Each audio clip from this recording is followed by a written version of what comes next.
that we are also live streaming, if I'm not mistaken. So a very important discussion, the CISO Alliances panel, Journeys to Inspire. Can everyone hear me? Are we good? Just want to make sure everyone's still alive. We just ate. So you know that happens. So my name is Mark. Passionate about cybersecurity.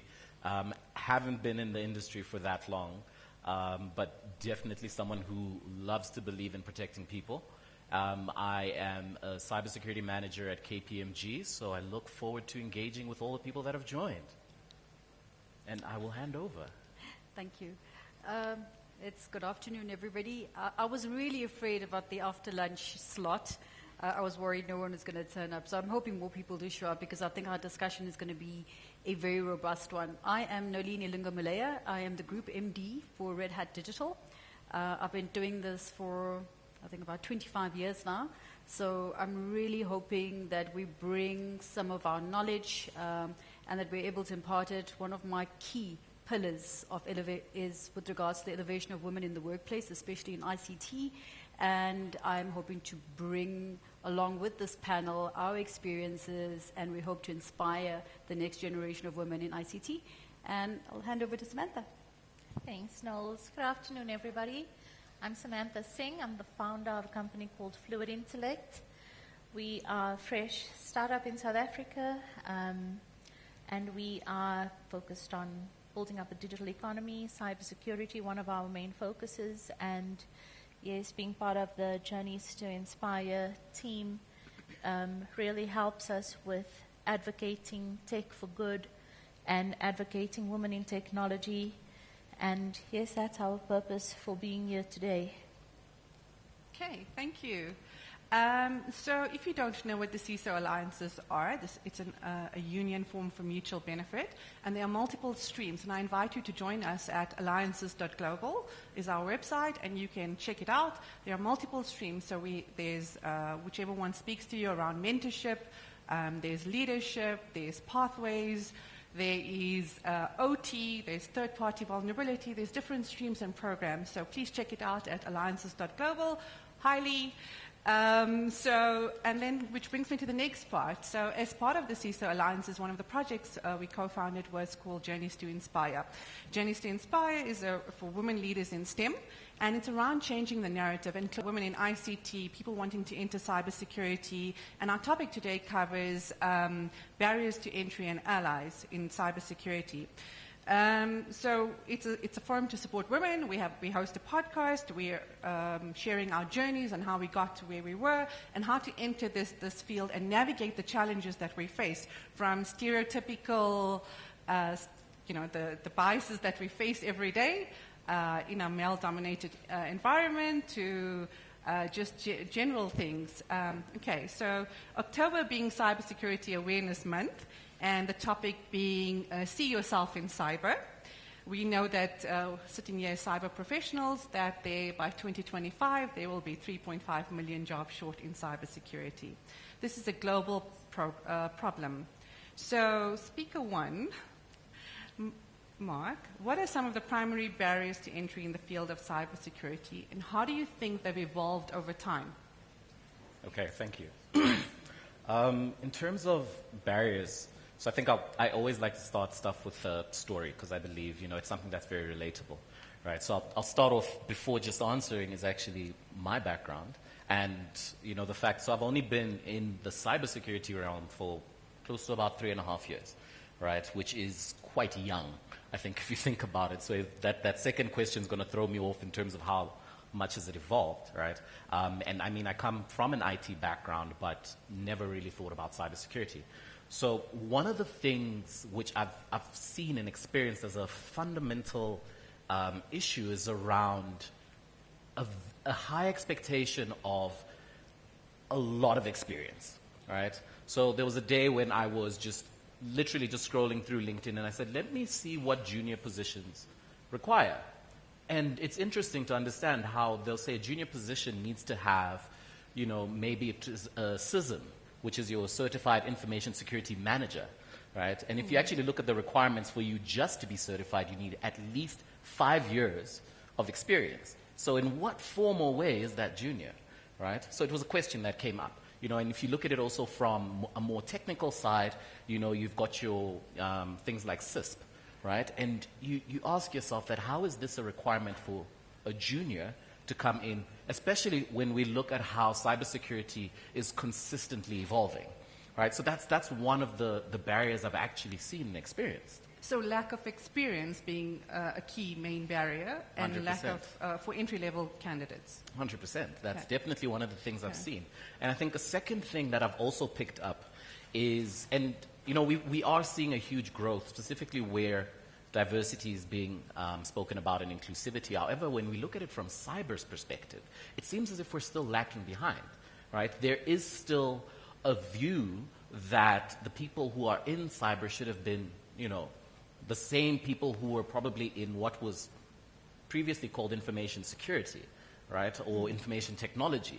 And these are the golden oldies, and sorry to say it that way, but these are the golden oldies, and it remains being the same type of thinking that's at the helm, and thus not allowing new age thinking, not allowing diversity, not allowing people of different genders, different ages to actually get onto it. So that's the second thing that I've actually seen as quite a barrier to get into this specific industry. And then the third one, and this is for people who are already, you could be already working, right? So you're already in an organization and you look there and you say, I want to be part of the cyber team. And this will be probably one of the more controversial ones, is actually a toxic work culture that's there within cyber.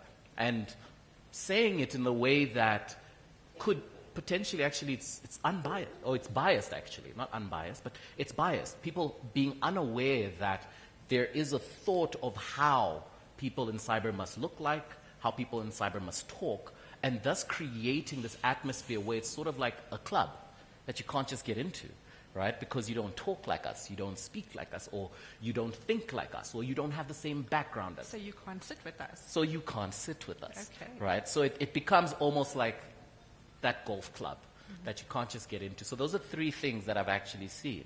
In terms of evolution, to be honest, one of the key things I've seen is just allyship. I came into cyber because people believed in me. I came into cyber because someone said, you have the ability to engage people, and this can be used in spaces within cyber. And I didn't have any of the normal, or what I'd say the more conventional backgrounds, right? It was more of, I can talk, I can use my voice. How can you amplify this in spaces? How can I be able to change the narrative so as to get more people to understand? Like, one of the things that are there is that I'm generally called the most colorful person in the room.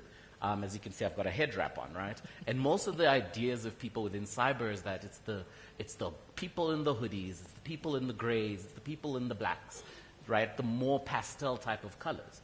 And I'm like, no, but cyber is colorful because it varies. So those are great speaking points, right? And let's delve a little deeper into this. So let's talk about certifications versus degrees. And Nolene, I'd like to get some of your insights. Is this a fact or a myth, or is it really a barrier if we talk about entry-level positions? What has been your experience in this? I think just to finish off on something Mark was saying, I think there's a meme that I've seen which says, for your first job, you need 25 years experience. Yes. So, and that goes to a lot of what we see in our spaces. So with regards to, I am a firm believer that that little piece of paper that you work so hard to get to and puts you into financial burden for probably half your life to recover from is not necessarily, and this is just my opinion, it's not necessarily the end-all and be-all for anyone. But unfortunately, with cyber, we're finding it's become more and more the case that you have to have those certifications. So what I want to check with you on that is there a right formula? And do cyber hiring managers understand what you're saying? Yeah, I think for me, what it is one, the most important thing, I think in any role, cyber or otherwise, is passion. If you are passionate for something and you see yourself having a future in that environment, not just because it's a job of the future, but you really see it as being something that feeds your soul, that for me is a starting point. And along with that, I think one of the key things that organizations need to start doing is once you have somebody in there that has that passion, then you can enable. Because I really am against guys in the workspace starting off with debt. educational debt, and I think we really need to move away from that.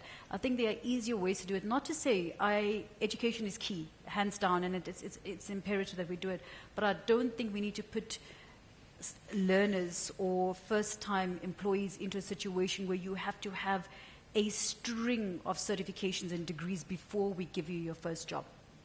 I think having a tertiary education helps.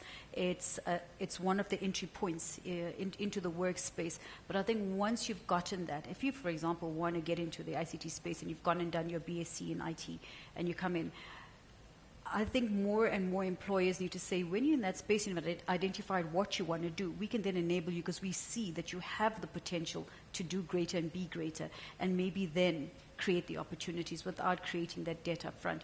But again, that's just my personal opinion. I think for years, forever, for as long as I can remember, that juxtaposition between experience and certification has been there. You'll see a lot of, especially previously it used to be for the very senior roles, you've got to have an MBA, because remember the MBA was your key word for the longest time. You had to have an MBA to be a CIO or a CEO or a CTO. And then it's kind of shifted away a little bit from that, where it's kind of expected, but they don't put it on paper anymore to say you have to have that certification. Work experience is also now starting to balance out, and what's changed is, are you an empathetic leader? Can you lead? Do you know how to lead? So I think we're seeing a slight shift for it. However, the guys coming into the workplace are still facing that. Are you certified? Do you have the knowledge? But what are we asking for? Because if you look at a learning context, how much of that is actually practical? Because 99% of that is theory.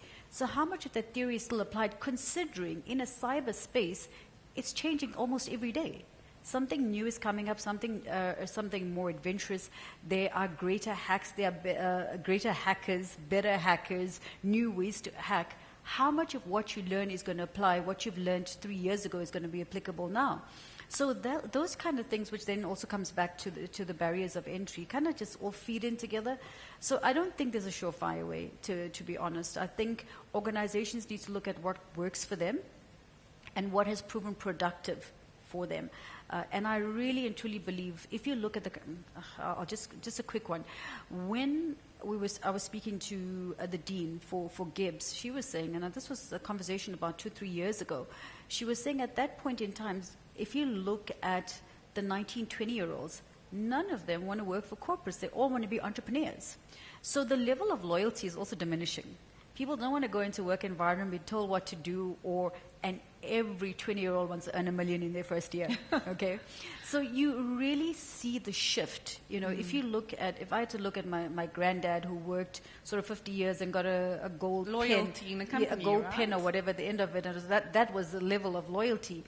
And it's shifted and it's shifting and it's shifting. Now you're seeing a workforce that most first-time employees are not staying in a role more than 2 years if they're not getting any type of job satisfaction or something that's feeding their curiosity or what they want to do. So those shifts are all coming in, and it speaks to that. But again, I'm saying I don't know what is the surefire way. I do believe that a formal education is important, but I don't think it's the end-all and be-all. And again, how does someone gain work experience if you don't want to give them an opportunity? So that gap that we have, I think it's going to change if we change the way we teach. So in that teaching space, we need to be able to create a hands-on type of thing. Back in the day, we used to have these technical colleges where there was actual training given. And for some reason, we kind of did away with those type of things, and it became theory. And in that theory, we then have the other dilemma, and I'm going over my time. Not everybody's theory-based. Not everybody can learn from a book. So how do we then change that and give everybody an equal opportunity? I'm hoping we find a way to do it, because I think it's critical for us to change. And if we expect to be successful in the way we take on current school leavers, we need to change the way we think. I fully agree with you and support the fact. And I also think there's a problem at grassroots level. So from a schooling curriculum perspective, from a high schooling career perspective, to know what's possible, that cybersecurity is not about hacking and wearing a hoodie. Cybersecurity has many diverse points. Or ICT, or what does a CIO look like? What does a CISO look like? What does anyone look like in IT? rather than just those courses that direct you into these are the careers you can go to. So I do think there's a grassroots level problem that we have, and part of Journeys to Inspire is to go and change that narrative and go into schools and speak to high school kids and, tell them, these are the opportunities. There's strategy, there's technical, there's coding, there's SOC, there's tooling, there's so many different parts of cyber, there's governance, risk, there's so many different parts of cybersecurity that you can go into. But did you know this 10 years ago? Did you know this when you were in high school, right? You didn't. And unless you know someone or we actively do something about it, it won't change. Samantha, so I want to touch a little bit on diversity and inclusion. There's some great points raised, and we're going to get into those. We have some time. But I want to talk about diversity and inclusion in your perspective of this and the importance of allyship. Yeah, so thanks, Zax. I think from a diversity perspective, what we find in the cybersecurity industry specifically is that we have personas that are created, or we have, for the lack of a better word, you could call it groups that have been formed, and kind of cliques that are open to select individuals. And from a diversity perspective, I think that's something that needs to start changing. We find that there are different categories that are blocking us from entering into this, whether it be gender, whether it be educational, but they form barriers that prevent people from entering into the cybersecurity field. And I think that's something that the industry needs to be more aware of and to start tackling head on. The world is changing. The industry needs to change as well. As we're evolving, our thinking needs to start evolving as well. So we can't continue with those ways of thinking, and diversity could be one barrier that prevents us from entering into an industry. But I think sometimes we have to be real, we've got to be honest, and we have to tackle some of our real world issues in the industry. Another barrier that we could potentially touch on would be the way we treat each other in the workplace and in the industry. From a leadership perspective, the way we conduct ourselves, sometimes we could consider disrespect as a barrier into the industry, whether intentional or not. Sometimes we find that as leaders or seniors, let's call it seniors in the industry, we're entitled to certain behaviors.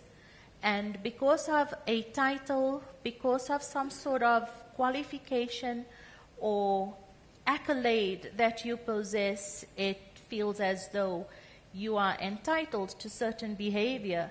And what we tend to forget is that there are other individuals in this industry who would like to grow and who would like opportunity, but because of maybe condescending behavior, we are afraid to approach this group of people, this group of cybersecurity professionals who are so highly qualified, or who speak in a certain way, or speak down to people in a certain way. We'd rather step back and not pursue a career or not touch that because we're not there yet.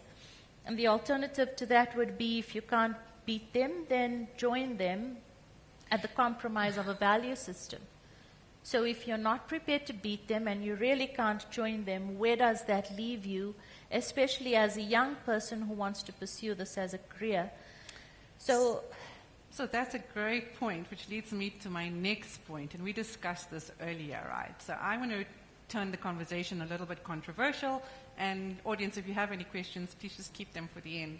So I want to turn this conversation a little bit controversial and talk about toxic work environments. So we as predominantly women, or we're talking about barriers to entry. So before I enter the boardroom, what are those barriers that precede me as a woman, or those stereotypes and biases that I'm exposed to?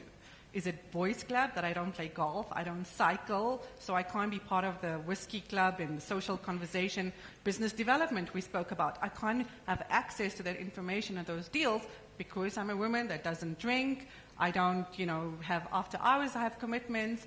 What about those things? What about meetings scheduled at times when it's school or dinner or bath time, right? Have you experienced any of those? And Mark, I'm going to throw this to you as well. So there's many barriers to entry rather than technical skills, my certification, my degrees. But just as a person, and maybe I want to say as a person of color, entering a room, the playing fields are different. They are very, very different for women. They are very different for white women, for black women. They are different. And, it's maybe not everyone wants to talk about it, but you spoke about disrespect. You spoke about people in positions of power. There's corporate bullying that we're exposed to. Yeah. So there's many things that we're exposed to that are barriers to entry that we don't discuss because at surface HR level, we talk about, so I don't have this certification, you don't have this much experience, you're not the right age.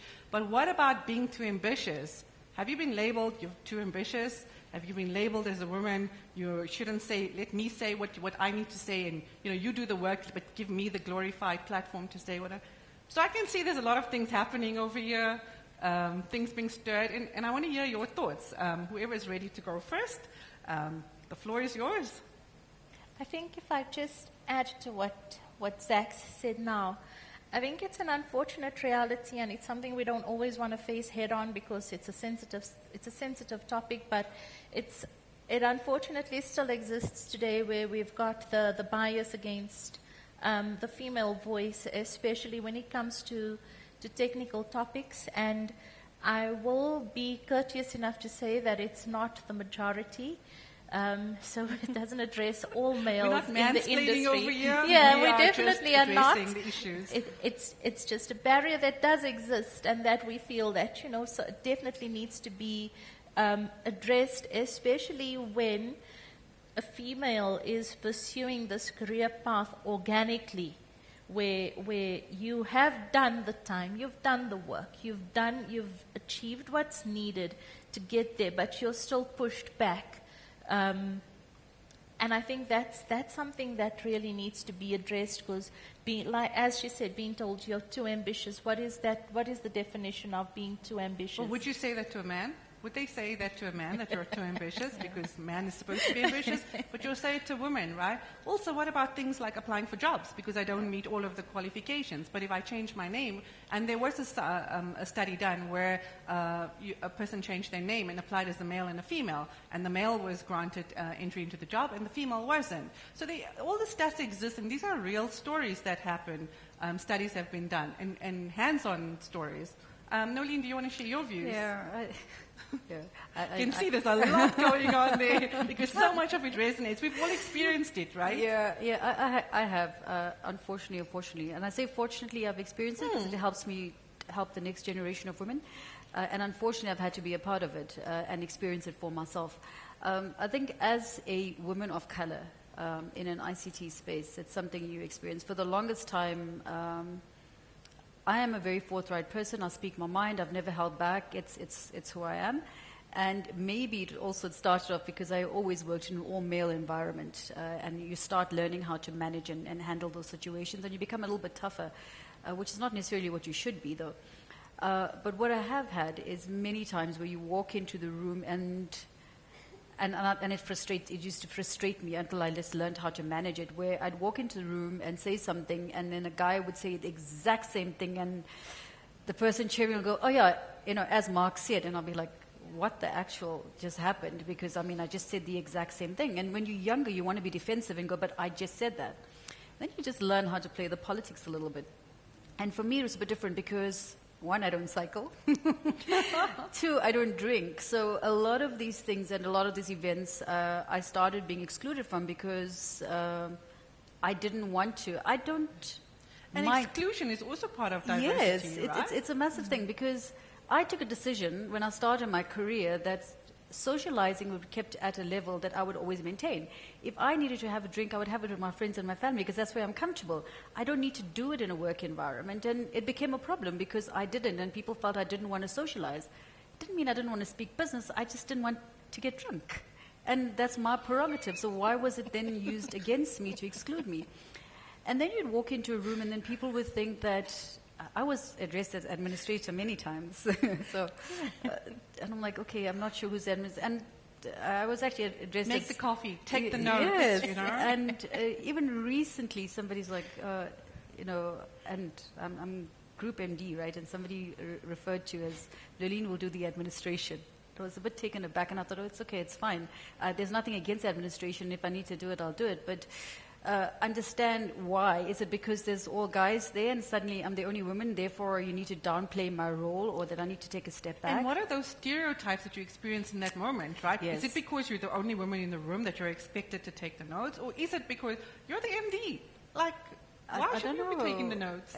I don't know if people just assume that because you're a woman and you walk in there to a room full of men, you have to automatically step down and downplay who you are, downplay your abilities, and it really just gets a little bit out of control sometimes. And then it makes you hard, and people go, oh, why is she so hard and she's not empathetic? And the other thing I'm expected to be is to be emotional, and I'm not an emotional person, so I'm expected to be overly emotional and care, and I get it. I'm a mom, so I know how to care, but this is also a workplace, which means that deliverables need to happen and you need to be able to step up your game, but I'm supposed to be empathetic, and I don't understand why, because you're a woman and you're supposed to just be all over the place. Or because you're a woman, that is why you react that way. And that's one of the worst comments I've ever heard.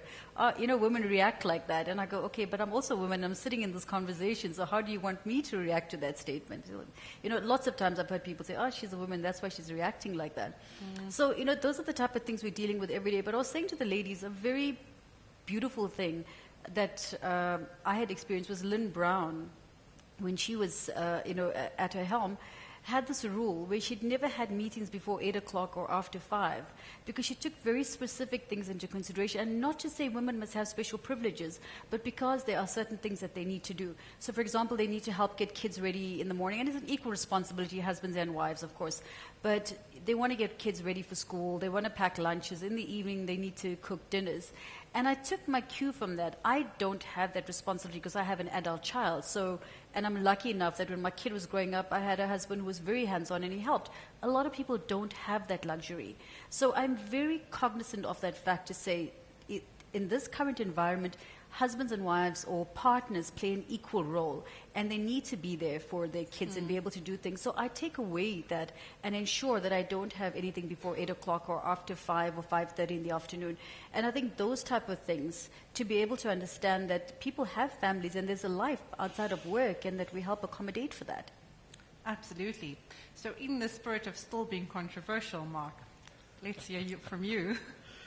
I think... And don't hold back. No, not at all.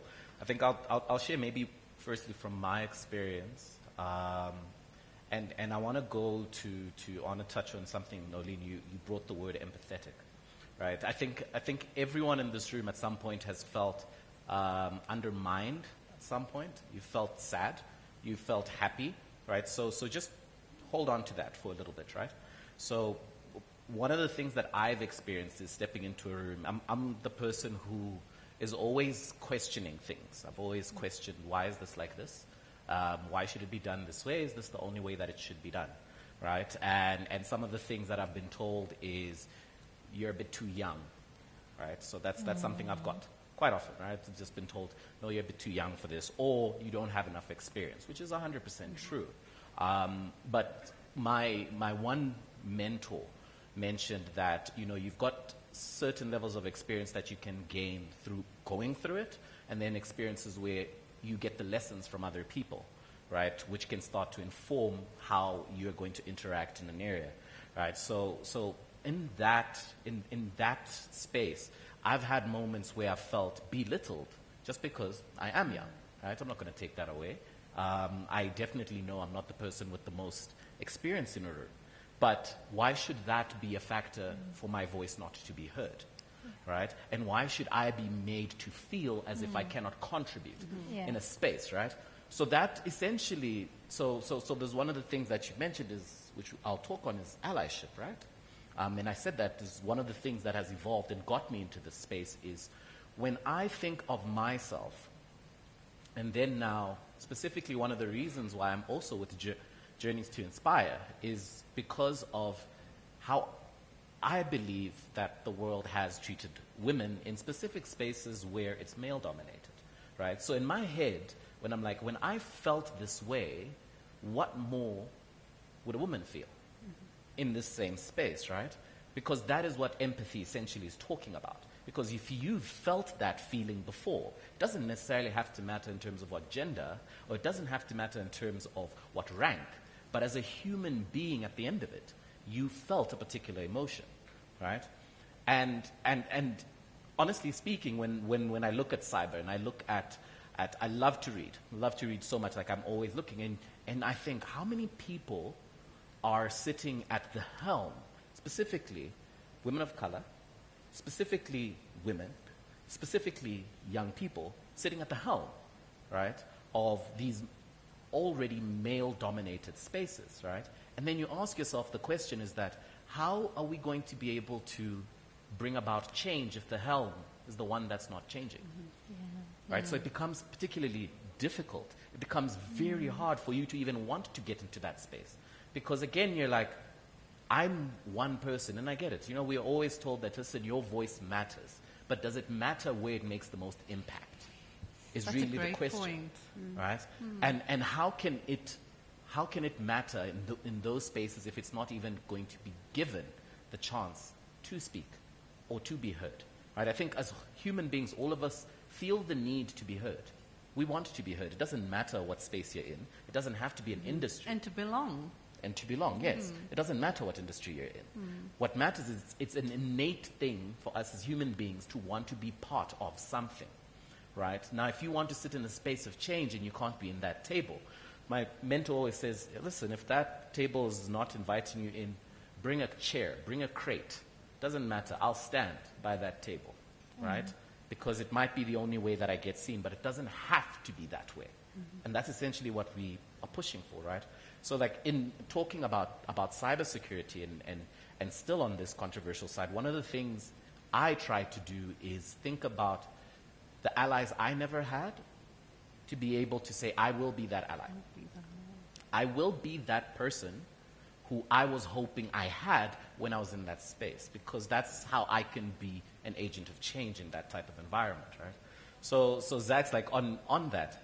I think it's a question of how much of us in these very technical looking spaces, right, or how it's been deemed very technical, can also grow on the softer skills. I hate to call them soft skills, right, because I actually think those are the hardest skills. It's easy to It's a balance of what Nolene mentioned, you know, having Yeah. the technical, but having the ability to have empathy and manage people and lead people and open those doors, right? 100%. So if I think about it, right, and as people say, these are the soft skills, right? So leading people, these are the soft skills. And in my head, I'm like, that's actually not the soft skill. You can teach anyone technical stuff. Yep. Like you really can say, listen, textbook. But I don't think it's easy But to can you teach empathy? That's the thing. You have to practice it. And how do you practice if it's not even allowed in a room? Or if it's just expected that specific people should hold it and not practiced? Women. Right. Okay. So those are great points. So now I want to talk about, are we as cyber professionals adding to the unemployment gap? Are we adding to that 3.5 million jobs that are going to be available or not available because of all of these barriers, and not just the technical barriers, the other barriers as well? But I also want to touch on neurodivergence and creating those spaces in workplaces. So maybe Sam, you want to share your views? Yeah, so I think on the first point about the opportunity creation in the cybersecurity space, I think, and something that Mark touched on, where he was once told that or he was quite young, or you were too young, to that effect.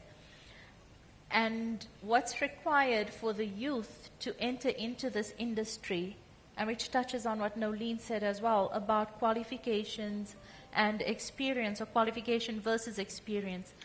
Again, I think that there's an awareness that we all have to accept, and a reality today that exists where technology and the world is advancing at a really rapid rate.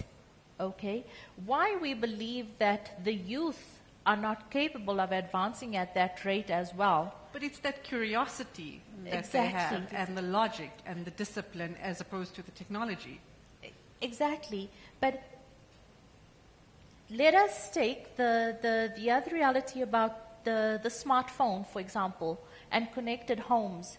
These are technologies that exist within daily life, no longer only in the workplace. So if people are able to securely connect their homes or have an awareness about securely working on their phones, why do we believe that younger people, students, for example, that enter into the industry first need to watch us for 5 years before they can be deemed an intermediate or even a junior, etc. So I think that we just need to be a little bit more aware of our current realities and how we allow the youth to embed themselves into the industry without always keeping them at a junior level or an intern level.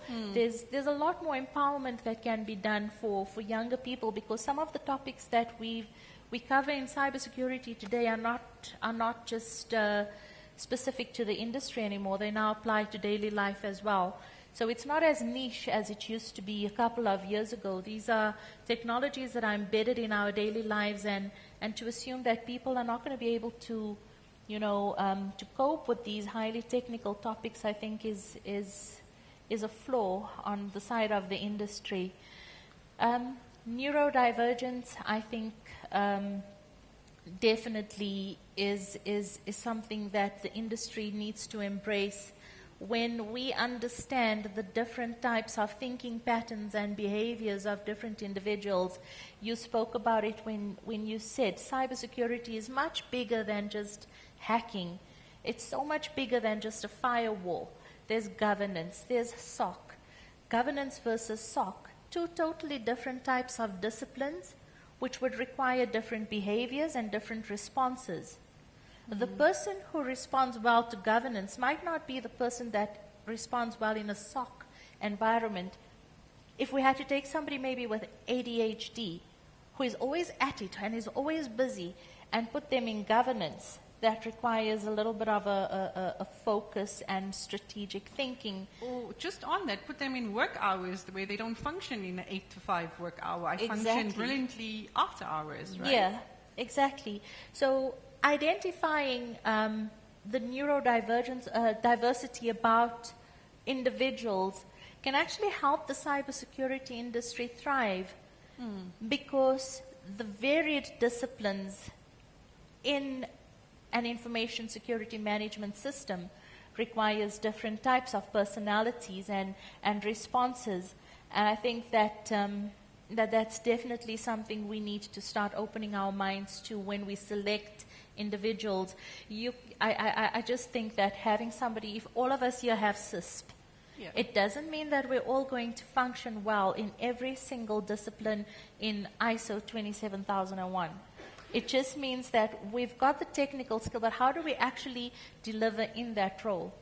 And Awesome. So the CIO panel earlier spoke about workforces and the different kinds of workforces. So we've moved from full office to remote to hybrid to figuring it out, 25% in the office, 75%, whatever works for you. Nolene, maybe in your experience, why are people leaving cyber? Why are people leaving?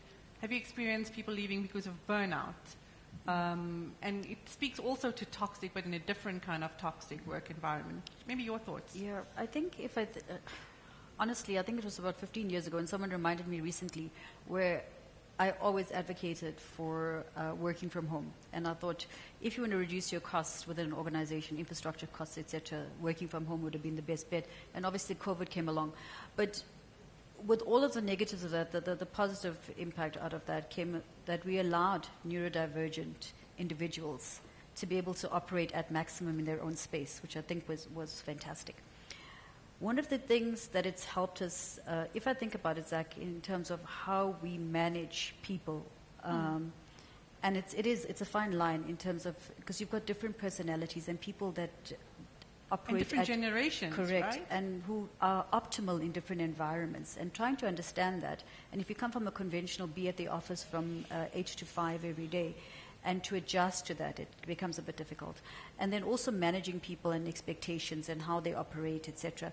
And then you have, how do you remove in that environment? How do you allow people space to work on their own and be adult enough when we consider them young to be able to operate on their own and still do enough? And how do you manage that?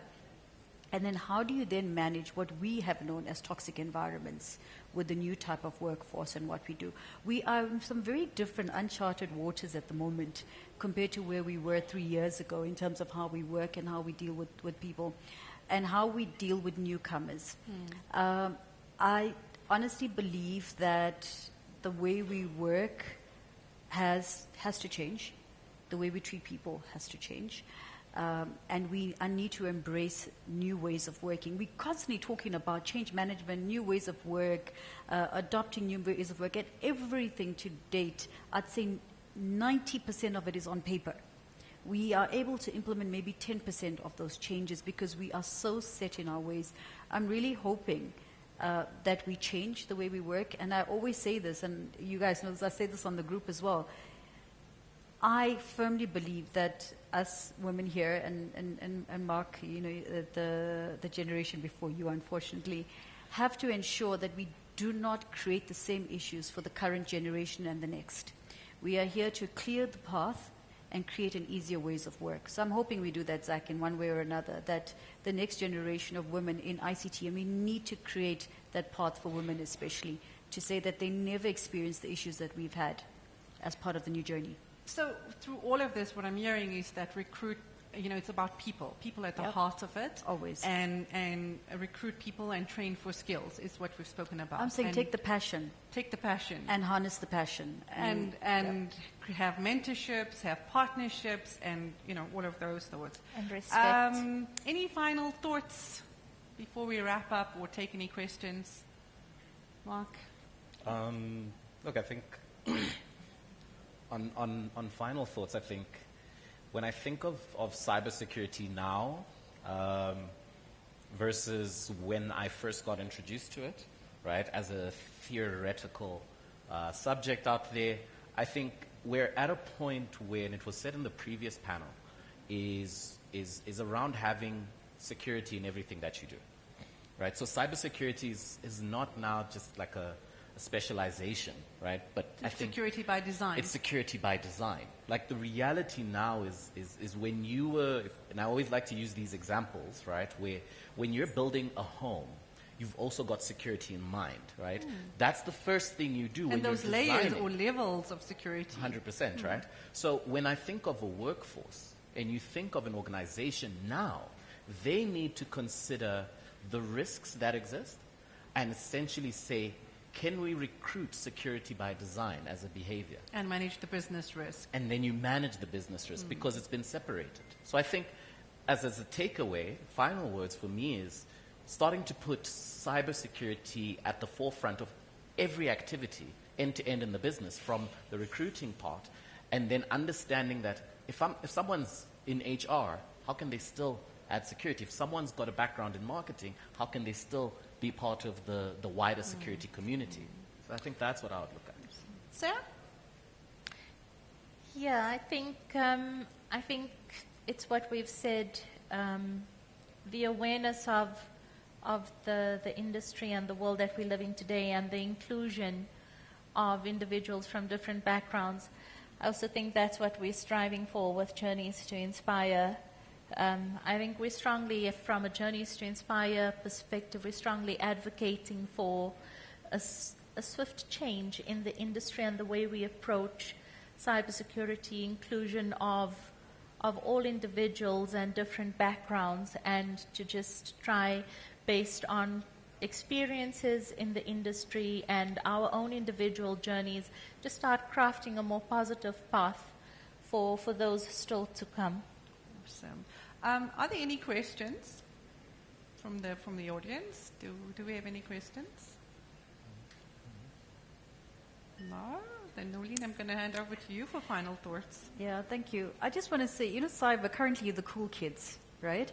And kids. all career paths have these cool kids that come in it over the years. Remember when everybody's parent wanted them to be a doctor or an engineer, and then came ICT, and currently it's cyber. And it changes. So while you're at it and you're in this space, create paths for others for whatever the next journey is, and always think about who's going to come after you and what is the legacy you leave behind, because I think that's critical.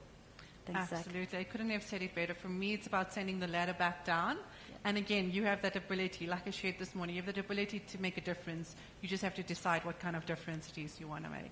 Yeah. That's a wrap from us. Thank you very much for your time and Thank for you, your guys. inputs and insights. Thank you. Wow. Thank you so much, Zakia, and thank you for such a wonderful discussion. I think we can do a better round of applause than that. Thank you. With 20 seconds to spare, for which I thank you as well, because we're now going to start moving everyone to their next tracks, but we have some gifts to thank you for your insights, for your inspiration. I see Robin's, this is like a little treasure hunt that's happening down here. How can I help?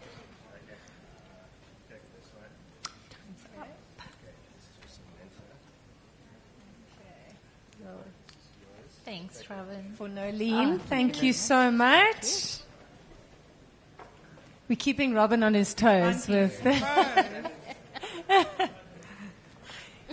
these are lucky packets. Thank you, Zakia. Thank you so much. Thank you very much. Thank you. We've now got about 5 minutes to change over tracks if you're wanting to move. We're going into the GRC theme. Here in the assembly room, we will have Neville and Moodley with Reimagining the Metaverse. In the NCC room, which is if you go past the lunchroom into where all the bigger rooms are, you will find Anton Bauer with You Are Not Alone. Few audit departments successfully implement data analytics. In the Fabia room, there will be Subatri Padiachi with How Stakeholders Can Build Digital Trust. And in the Julia room, Shane Naidu with a topic on artificial intelligence. So this is your time to move to the rooms, to find the track that you want, or stay here if you are wanting to get into a fascinating topic on reimagining the metaverse. Thank you.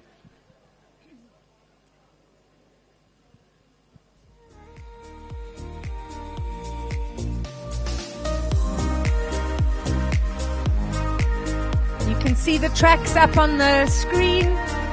Let's move as quickly as we can.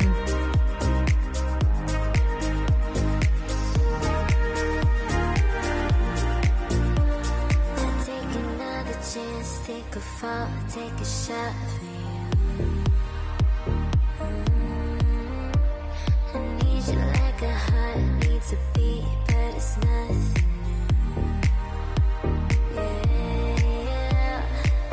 You with the fire red, now it's turning blue, and you say sorry like the angel, heaven let me think it was you, but I'm afraid that it's too late to apologize. It's too late. I said it's too late to apologize.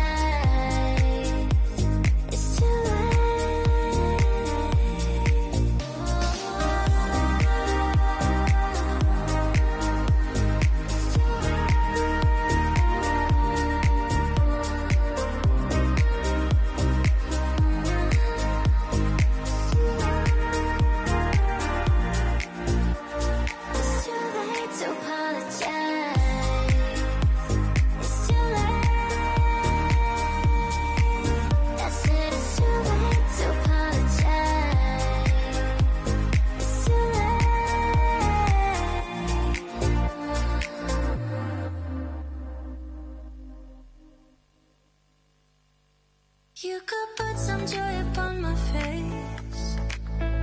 Oh, sunshine in an empty place. Take me to Toronto, and babe, I'll make you stay. Oh, I can ease you off your pain.